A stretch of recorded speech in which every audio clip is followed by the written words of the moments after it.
പിതാവിൻ്റെയും പുത്രൻ്റെയും പരിശുദ്ധാത്മാവിൻ്റെയും നാമത്തിൽ ആമേൻ. എൻ്റെ പ്രിയപ്പെട്ടവരെ, ഇന്ന് ഏപ്രിൽ 27 തിങ്കളാഴ്ച, അമ്മേ പരിശുദ്ധ അമ്മേ, അമ്മേ പരിശുദ്ധമേ, ദൈവമാതാവേ, കൃപാസനത്തിലൂടെ ഞങ്ങൾക്കും ഞങ്ങളുടെ ദേശത്തിനും അമ്മ മധ്യസ്ഥം തേടി തന്ന എല്ലാ അനുഗ്രഹങ്ങൾക്കും കൃപകൾക്കും ഞങ്ങളിപ്പോൾ ഹൃദയം നിറഞ്ഞ നന്ദി പറയുന്നു. അമ്മേ പരിശുദ്ധമേ, ദൈവമാതാവേ, 2004 ഡിസംബർ 7 ഉച്ചകഴിഞ്ഞ് 2:30 കൃപാസനത്തിൽ സംഭവിച്ച അമ്മയുടെ പ്രത്യക്ഷപ്പെടലിനെ കുറിച്ച് തിരുസഭയ്ക്ക് സമർപ്പിച്ചിരിക്കുന്ന പഠനരേഖകളുടെ മേൽ സഭാത്മകമായ പഠനം ആരംഭിക്കുവാൻ ഞങ്ങൾ പ്രാർത്ഥിക്കുന്നു. അമ്മേ പരിശുദ്ധമേ, ഭൂസ്വർലോകങ്ങളുടെ രാജ്ഞിയായ അങ്ങേയ്ക്ക് ഭൗമസംരക്ഷണത്തിനായി പ്രപഞ്ചപ്രകൃതിയെ തന്നെ തിരുസഭ പ്രതിഷ്ഠിക്കുവാൻ ഈ പ്രത്യക്ഷീകരണം വഴി ഇടയാക്കണമേ. പരിശുദ്ധമേ, ജപമാല മാതാവേ, സകല കൃപാസനം പ്രാർത്ഥനയോടും ചേർത്ത് ഞങ്ങളിപ്പോൾ പ്രാർത്ഥിക്കുന്ന ഈ കുടുംബത്തിന്റെ പ്രത്യേക നിയോഗം പറ മക്കളെ.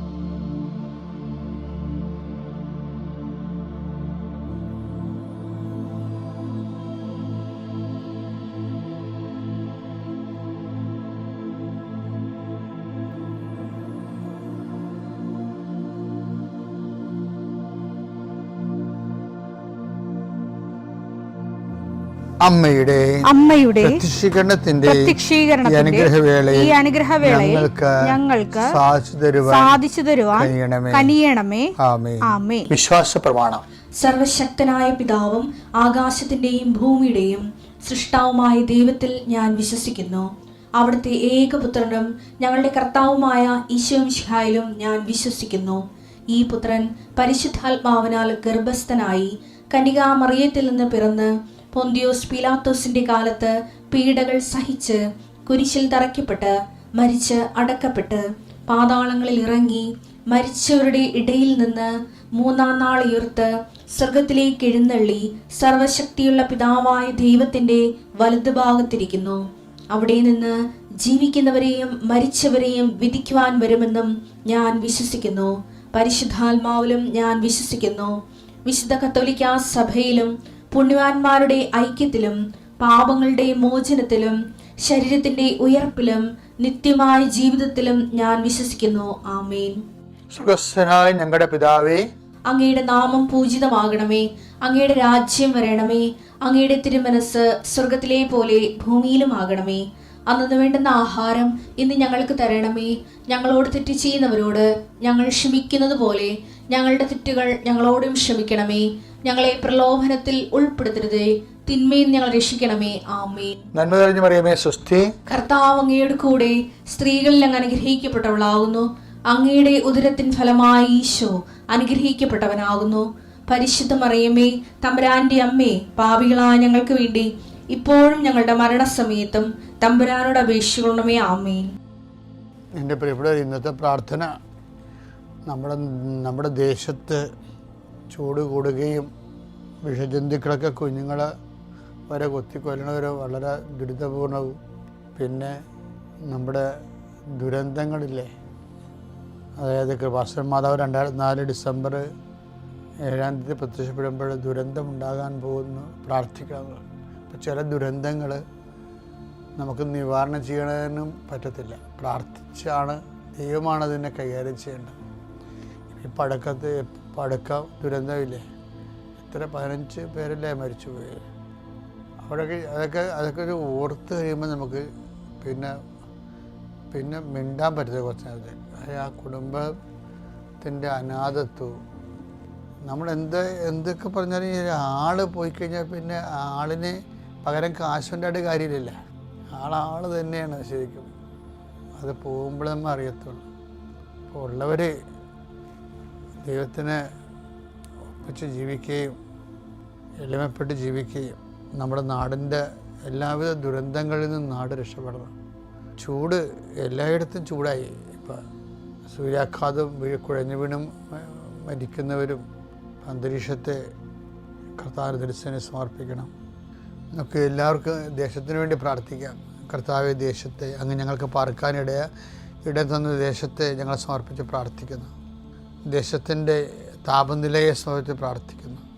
ആകാശവും ഭൂമിയും സൃഷ്ടിച്ചവനെ, ആകാശത്തിൻ്റെയും ഭൂമിയുടെയും ഭാവമാറ്റങ്ങളെ അതിൻ്റെ വ്യതിചലങ്ങളെ നിയന്ത്രിക്കുകയും കരുത്തു പോന്നവനെ, കടലിനെ ശാസിച്ചുകൊണ്ട് കാറ്റിനോട് അടങ്ങാൻ കൽപ്പിച്ചവനെ, ഈ ചൂടിനോട് നിൻ്റെ നാമത്തിൽ ഞങ്ങൾ പ്രാർത്ഥിക്കുന്നു. കർത്താവേ, ചൂടിൻ്റെ പ്രത്യാഘാതങ്ങൾ മനുഷ്യർക്കും ജീവജാലങ്ങൾക്കും മരങ്ങൾക്ക് പോലും ബാധിക്കാതെ ഞങ്ങൾക്കിവിടെ ജീവിത സൗഹൃദമുള്ള ചുറ്റുപാടുകളെ അങ്ങ് പുനഃക്രമീകരിക്കണമേ എന്ന് പ്രാർത്ഥിക്കുന്നു. കർത്താവെ, അവിചാരിതവും ആകസ്മികമായ അപകടങ്ങൾ, തൊഴിലുമായി ബന്ധപ്പെട്ട് വരുന്ന അപകടങ്ങൾ, അതെല്ലാം അങ്ങയുടെ മക്കളെ അങ്ങ് പരിപൂർണമായി സംരക്ഷിക്കണമെന്ന് യേശുനാമത്തിൽ പ്രാർത്ഥിക്കുന്നു. കർത്താവ്, അന്ധന് കാഴ്ച നൽകിയവനെ, ചെകിടിന് കേട് നൽകിയവനെ, ഊമ്പന് സംഭാഷണ ശക്തി നൽകിയവനെ, മഹോരോഗ്യപ്പെടുത്തിയവനെ, തളർവാരോഗ്യപ്പെടുത്തിയവനെ, മരിച്ചവനെ ഉയർപ്പിച്ചവനെ, കർത്താവെ, നിൻ്റെ തിരുനാമം സ്തുതി പറയുന്നു. ഈ പ്രാർത്ഥന ചെല്ലുന്ന ഇടങ്ങളിലെല്ലാം രോഗികൾ കർത്താവിൻ്റെ നാമത്തിൽ ആശ്വസിക്കുകയും സൗഖ്യമാകുകയും ചെയ്യട്ടെ. കർത്താവെ, സമാധാനമില്ലാത്ത കുടുംബങ്ങൾ, ഭാര്യ ഭർത്താക്കന്മാർ അകന്ന് താമസിക്കുന്നവർ, കർത്താവെ, പരസ്പര സ്നേഹമില്ലാതെ കഴിയുന്നവർ, ജീവിതം തന്നെ ഭാരമായി തോന്നുന്നവർ, മനസ്സിന് നിരാശ ജീവിക്കുന്നവർ, തൊഴിൽഭാരമില്ലാത്തവർ, തൊഴിൽഭാരത്തോടെ ജീവിക്കുന്നവർ, കർത്താവെ, ഒരു തീരുമാനമെടുക്കാൻ പറ്റാത്തവർ, അവർക്ക് ഇന്ന് 12 മണിക്കൊണ്ട് തീരുമാനമെടുക്കാൻ കർത്താവിൻ്റെ നാമത്തിൽ ഞാൻ അവരെ ആശീർവദിക്കുന്നു.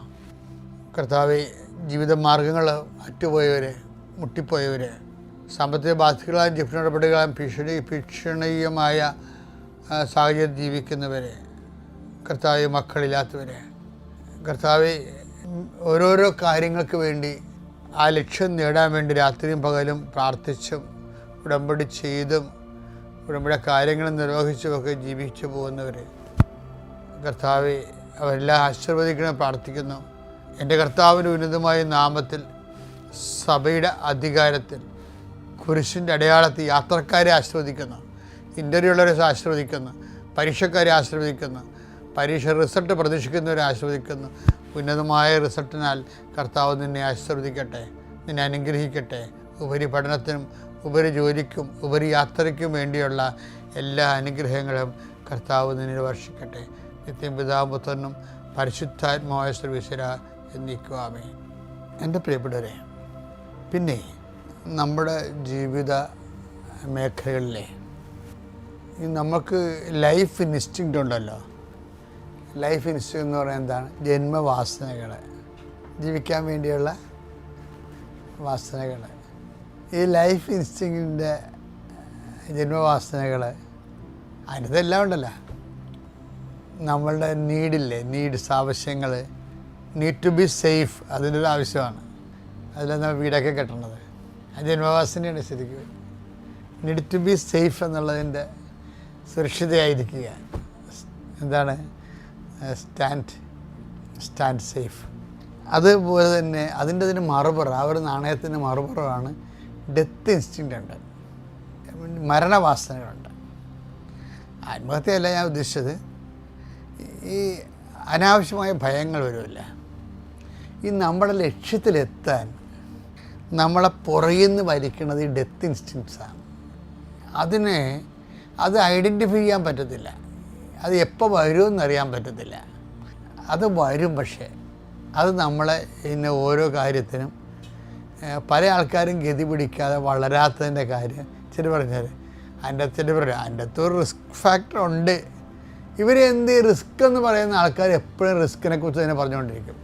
അതിൻ്റെ അകത്തൊരു 50% റിസ്ക് ഫാക്ടറാണ് എന്ന് വെച്ച് കഴിഞ്ഞാൽ സാഹസമാണെന്ന്, നമുക്ക് പണി കിട്ടുമെന്നുള്ളതാണ്. ഇനി ഈ റിസ്ക് ഫാക്ടർ ഉണ്ടല്ലോ, അത് കവർ ചെയ്യാൻ പറ്റും നമുക്ക്.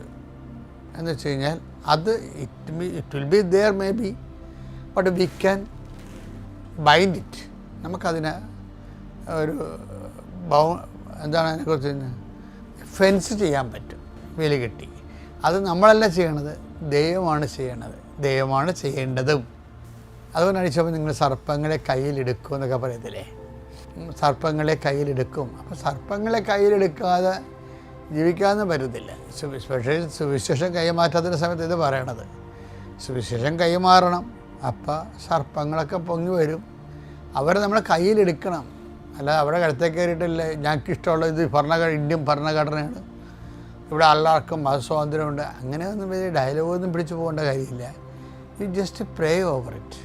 ഇപ്പോൾ ചില ആൾക്കാർ പറഞ്ഞില്ലേ, ഞങ്ങൾ ആശുപത്രിയിൽ പത്രം കൊടുക്കാൻ അവർ സമ്മതിച്ചില്ല, ഞങ്ങളെ പറഞ്ഞ് പുറത്താക്കി. അപ്പം ഞങ്ങൾ വെയിലത്ത് നിന്ന് കൊന്തയും ചെല്ലിയിട്ട് പഠിക്കാൻ നിന്ന് കൊടുത്ത് തീർക്കും, അത്രേ ഉള്ളൂ കാര്യം. പക്ഷെ അവർ വെയിലത്ത് നിന്ന് നമ്മൾ കൊന്തയിലണ കാണുമ്പോൾ അവർക്കൊരു നമ്മളോടൊക്കെ ഒരു സഹതാപം. അത് വേറെ ആരും ഉപദ്രവിക്കാൻ വന്നതല്ലല്ല. അത് പറയുമ്പം കൊടുത്തുള്ളൂ കേട്ടോ, എപ്പോഴും ഇത് വേണ്ടേ എന്ന് പറഞ്ഞിട്ട് എന്നാൽ കൊടുക്കാൻ അനുവദിക്കും. അത് സർപ്പങ്ങളെ കയ്യിലെടുത്ത് എന്താ കാര്യം, അവർ വെയിലത്ത് നിന്ന് കൊന്തയിലണത് ഈ പുറത്താക്കിയ സെക്യൂരിറ്റി കണ്ട്, അതാണ് വിഷയം. അപ്പോൾ ഇത് ഈശോ പറഞ്ഞതാണ്, സുവിശേഷകൻ്റെ ഒരു മോഡ് ഓഫ് ആക്ഷനാണിത്. ലോകം മുഴുവൻ പോയി എല്ലാ സൃഷ്ടികളോടും സുവിശേഷം പ്രസംഗിക്കണം. പക്ഷെ അപ്പോൾ സർപ്പങ്ങൾ വരും, അവരെ നമ്മളെ കയ്യിലെടുക്കണം. പിന്നെ മാരകമായി എന്ത് കഴിച്ചാലും നിങ്ങൾക്ക് ഒരു ഉപദ്രവം ഉണ്ടാകത്തില്ല. എന്ന് വെച്ച് കഴിഞ്ഞാൽ കർത്താവിൻ്റെ നാമത്തിൽ ചെയ്യുന്ന ഒരു കാര്യത്തിനും ദൈവം അതിൻ്റെ ഉപദ്രവവശങ്ങൾ ദൈവം കൈകാര്യം ചെയ്യുന്നതിൻ്റെ അർത്ഥം. അപ്പോൾ ആ ധൈര്യം ഉണ്ടാണ് നിങ്ങൾക്ക്. മർക്കോസ് 16:18 അവർ സർപ്പങ്ങളെ കയ്യിലെടുക്കും, അവർ സർപ്പങ്ങളെ കയ്യിലെടുക്കും, മാരകമായ എന്ത് കുടിച്ചാലും അതവരെ ഉപദ്രവിക്കുകയില്ല, അതവരെ ഉപദ്രവിക്കുകയില്ലെന്ന് വെച്ച് കഴിഞ്ഞാൽ എൻ്റെ ഉപദ്രവത്തിൻ്റെ ജീവിതത്തെ ഈശോ കൈകാര്യം ചെയ്തോളൂ എന്നതിൻ്റെ അർത്ഥം. എന്ന് വെച്ചാൽ എൻ്റെ അർത്ഥം എന്താണ്, ഞാൻ നിങ്ങളുടെ കൂടെ കാലത്തിൻ്റെ അവസാനം വരെ, ഇതിൻ്റെ കൂടെ വരേണ്ടതാണതേ, ഞാൻ നിങ്ങളുടെ കൂടെ ഉണ്ടാകും. മർക്കോസ് ലോകം മുഴുവനും പോയി സുവിശേഷം പ്രസംഗിക്കാൻ പറയുമ്പോൾ മത്തായി പറയും, പോകുന്നവൻ്റെ കൂടെ ഞാനുണ്ടാകും. സർപ്പങ്ങൾ കയ്യിലെടുക്കും, നിങ്ങൾ മാരകമായ എന്ത് കഴിച്ചാലും ഒരു ഉപദ്രവം ഉണ്ടാകത്തില്ല. മത്തായി 28:20 യുഗാന്ത്യം വരെ എന്നും ഞാൻ നിങ്ങളോട് കൂടെ ഉണ്ടായിരിക്കും. നിങ്ങളുടെ കൂടെ ഉണ്ടായിരിക്കണം. എന്ത് വകുപ്പിലാണ്? മത്തായി 28:19 ആകയാൽ നിങ്ങൾ പോയി എല്ലാ ജനതകളെയും ശിഷ്യപ്പെടുത്തുവിൻ, പിതാവിന്റെയും പുത്രന്റെയും പരിശുദ്ധാത്മാവിന്റെയും നാമത്തിൽ അവർക്ക് ജ്ഞാനസ്നാനം നൽകുവിൻ. ഞാൻ നിങ്ങളോട് കൽപ്പിച്ചവയെല്ലാം അനുസരിക്കാൻ അവരെ പഠിപ്പിക്കുവിൻ. യുഗാന്തം വരെ എന്നും ഞാൻ നിങ്ങളോട് കൂടെ ഉണ്ടായിരിക്കും. നിങ്ങളെ ഇപ്പം ഇതിൻ്റെ അകത്ത് വരുന്നത് അവർ വെള്ളമൊഴിച്ച് ജ്ഞാനസ്നാനപ്പെടുത്തണമെന്നല്ല എൻ്റെ അടുത്ത. ജ്ഞാനത്തിൻ്റെ സ്നാനം കൊടുക്കണം, അറിവ്, കർത്താവിനെ കുറിച്ചുള്ള അറിവ് അവർക്ക് കൊടുക്കണം. അതായത് ജ്ഞാനസ്നാനം, കർത്താവിനെ കുറിച്ചുള്ള അറിവ് കൊടുക്കണം. അങ്ങനെ അറിവ് കൊടുത്താൽ എന്തായാലും അതാണ്. പിന്നെ അടുത്ത വഴി എന്താണ്, ഞാൻ പഠിപ്പിച്ചുള്ളവരെ അവരെ അഭ്യസിക്കുവേൻ.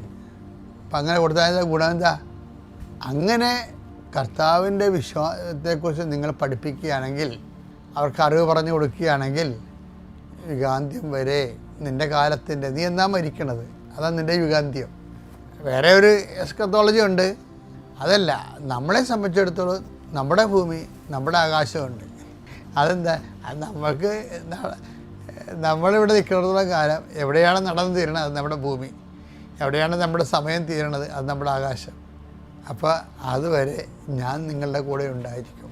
അപ്പോൾ ഈ കർത്താവിൻ്റെ സാന്നിധ്യം ഉറപ്പ് വരുത്താൻ എപ്പോഴും പ്രേക്ഷിത പ്രവർത്തനമാണ് കേട്ടോ, വിശ്വാസ കൈമാറ്റമാണ്. അതിന് ഊന്നൽ നൽകാതെ നിങ്ങൾ വേറെ എന്ത് സാന്നിധ്യത്തെക്കുറിച്ച് പറഞ്ഞിട്ടും വലിയ കഥയൊന്നുമില്ല. അപ്പോൾ അതുകൊണ്ട് സുവിശേഷം കൊടുക്കുക, കർത്താവിൻ്റെ സാന്നിധ്യം ഉറപ്പ് വരുത്തുക. പിതാവിൻ്റെയും പുത്രൻ്റെയും പരിശുദ്ധാത്മാവിൻ്റെയും നാമത്തിൽ.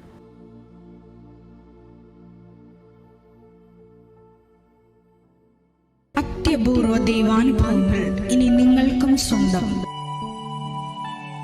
ഈ യൂട്യൂബ് ചാനൽ ഇതുവരെ സബ്സ്ക്രൈബ് ചെയ്തിട്ടില്ലെങ്കിൽ ഇപ്പോൾ തന്നെ സബ്സ്ക്രൈബ് ചെയ്യുക.